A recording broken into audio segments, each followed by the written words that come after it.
Muslims desire freedom more than anyone else because love for freedom, fraternity and liberty is the lifeblood of their existence. ये ज़मीं मुक़द्दस है, तुम हो पास इसके।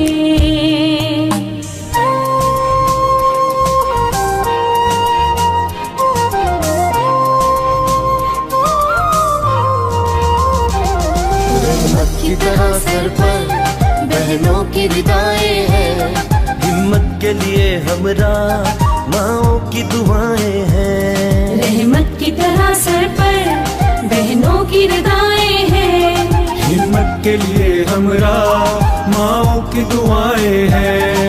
हम पर रब का एहसान, हम पर रब का एहसान। हम जिंदा कौम है।